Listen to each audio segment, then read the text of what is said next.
le sacre de Paris. Ô Paris, c'est la 102e nuit du siège, une des nuits du grand hiver. Des murs à l'horizon l'écume de la neige, s'enfle et roule comme une mer. Mât sinistre dressé hors de ce flot livide, par endroits du creux des vallons, quelques grêles clochers, tout noirs sur le ciel vide, s'enlèvent, rigides et longs.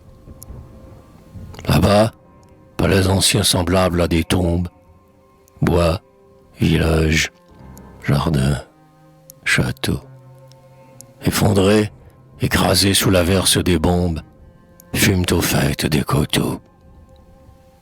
Dans l'étroite tranchée, entre les parois froides, le givre étreint de ses plis blancs, l'œil inerte, le front blême, les membres roides, la chair dure des morts sanglants.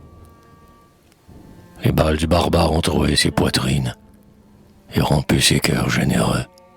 La rage du combat gonfle encore leurs narines. Ils dorment là, serrés entre eux. L'âpre vent qui franchit la colline et la plaine vient, chargé d'exécration, de suprême fureur, de vengeance et de haine, heurter les sombres bastions. Il flagelle les lourds canons, meutes géantes, qui veillent allongées aux affûts, et soufflent par instants dans leur gueule béante, qu'il emplit d'un râle confus. Il gronde sur l'amas des toits, neige décombre, sépulcre immense est déjà clos, mais d'où monte encore, lamentable, sans nombre, des murmures faits de sanglots.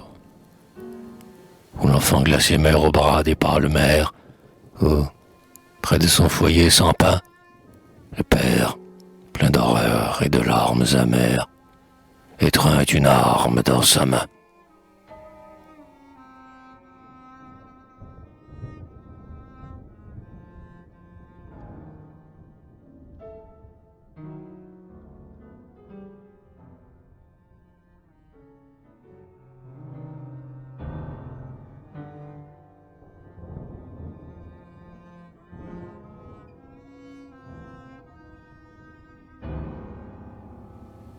Ville auguste, cerveau du monde, orgueil de l'homme, ruche immortelle des esprits, phare allumé dans l'ombre où sont Athènes et Rome, astre des nations. Paris, aux nefs inébranlables, aux flots comme aux rafales, qui, sous le ciel noir au clément, joyeuse, et déployant tes voiles triomphales, voguaient victorieusement. La foudre dans les yeux et brandissant la pique, guerrière au visage irrité, qui fit jaillir des plis de ta toge civique, la victoire et la liberté. Toi qui courais, pieds nus, irrésistible, agile, par le vieux monde rajeuni, qui, secouant les rois sur leurs tréteaux fragiles, chantait, ivre de l'infini, nourrice des grands morts et des vivants célèbres, vénérable au siècle jaloux. Est-ce toi qui gémis ainsi dans les ténèbres, et la face sur les genoux? Vois, la horde au poil fauve assiège tes murailles, vil troupeau de sang altéré. De la sainte patrie ils mangent les entrailles, ils bavent sur le sol sacré.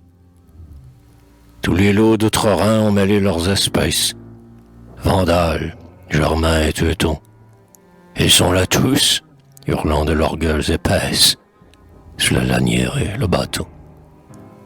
Ils brûlent la forêt, rasent la citadelle, changent les villes en charniers, et le sein des corbeaux retourne à tire-d'aile, pour être venu le dernier.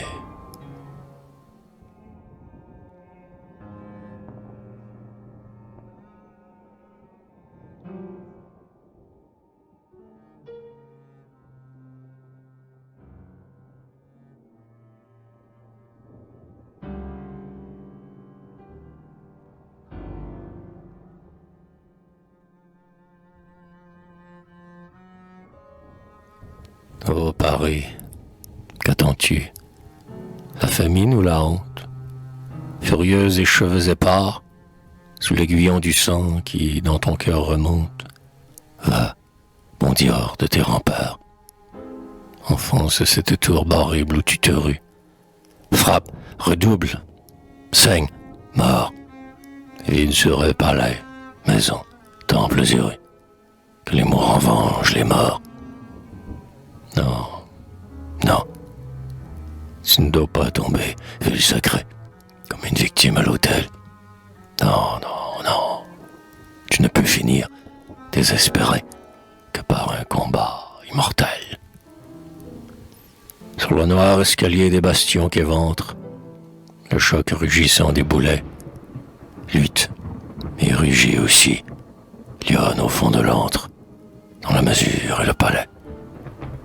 Dans le carrefour plein de cris et de fumée, sur le toit, l'arc et le clocher allument pour mourir l'auréole enflammée de l'inoubliable bûcher.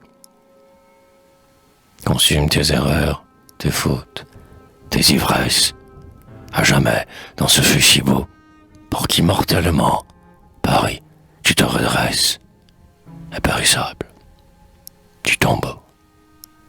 Pour que l'homme futur, ébloui dans ses veilles, par ton sublime souvenir, raconte à d'autres cieux tes antiques merveilles, que rien ne pourra plus ternir.